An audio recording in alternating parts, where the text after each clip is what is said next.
Da oynayınca videoga tartayın.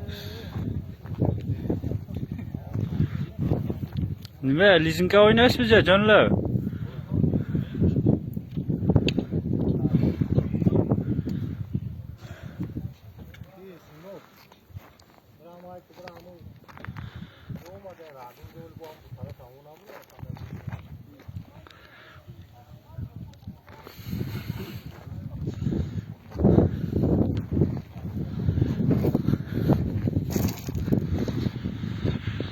Hadi, mana terasa. Manbayaga kelip mana terassadan mana yerden fundament koyalım dedim. Mana istalganı gördünüzler, mana istalganı.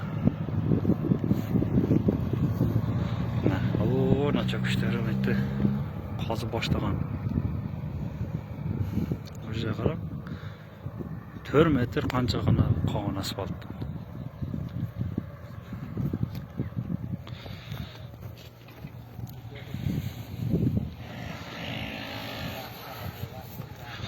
O'zi negizi agoroti mana tovuqxonadan olsa kerak. Bultiri mana ularda ekkan mana ko'chatlarda bultiri jamurdochilik ekkan. Sakinidan chiqqan tuxadan.